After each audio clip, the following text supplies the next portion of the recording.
அதனால ஒரு சேர் பக்கத்துல போட்டுக்கோங்க, இல்லை ஃப்ரண்ட்ல போட்டுக்கோங்க. சேரை பிடிச்சி கூட பண்ணலாம். யங் பீப்புள் டெஃபினெட்லி கொஞ்சம் ட்ரை பண்ணீங்கன்னா வந்துடும். பாருங்க, ஹிப்ல கை வச்சுக்கலாம். ஸ்லோவா சைட்ல காலை தூக்கி பாருங்க. இவ்வளவுதான் வருது இல்லையா? இப்போ திருப்பி ட்ரை பண்ணலாம். நல்லா பேலன்ஸ் பண்ணிக்கோங்க. இவ்வளவு தூரம் வந்து இன்னும் ஒரு வாட்டி ட்ரை பண்ணலாம். எவ்வளவு தூரம் போக முடியும்னு பார்க்கலாமா? எஸ், ஐ திங்க் இப்போ கொஞ்சம் கரெக்டா வந்திருக்கு.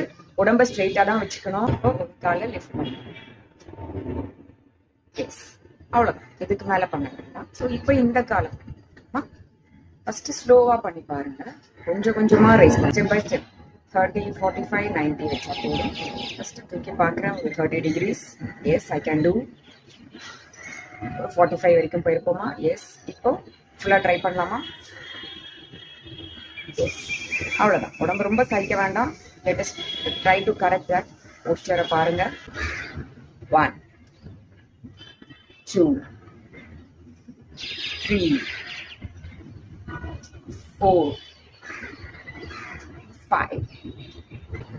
இப்போ இந்த கால 5 times left leg. Okay, 1, 2, 3,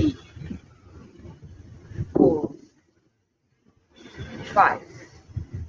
okay, இப்போ செவுரை பிடிச்சிட்டோ இல்ல சேரை பிடிச்சிட்டோ எப்படி ப்ராப்பரா நம்ம உடம்ப சாயாம, அதாவது நம்ம இப்ப பண்ணும்போது பாத்தீங்கன்னா லீன் ஆகுது இல்லையா உடம்பு, அதை இன்னும் கொஞ்சம் கரெக்ட் பண்ணணும்னா செவுரு பக்கத்துல நின்று பண்ணா அந்த பாடி ஸ்ட்ரெயிட்டாவே இருக்கும்.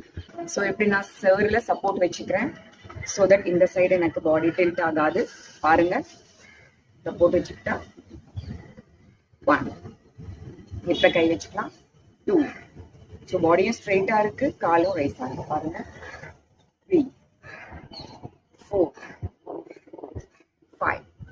I think this is the best way. நம்ம ஸ்ட்ரெயிட்டா நின்று காலை ரைஸ் பண்ண ட்ரை பண்ணோம்னா கொஞ்சம் டெல்ட் ஆகும்.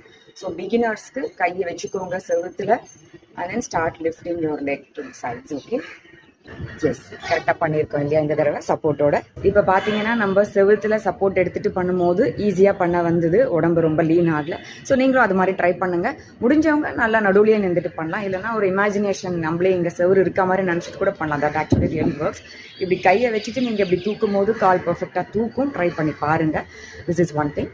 இந்த எக்ஸசைஸ் எதுக்கு யூஸ் ஆகுதுன்னு கேட்டிங்கன்னா exactly for the thighs, hip மசில்ஸுக்கு, ப்ளஸ் கோஆர்டினேஷன், போஸ்டர் கரெக்ஷனுக்குலாம் இது ரொம்ப யூஸ்ஃபுல்லாக இருக்கும். ஸோ நம்ம பேலன்ஸும் நம்ம பர்ஃபெக்டாக கொண்டு வர முடியும்.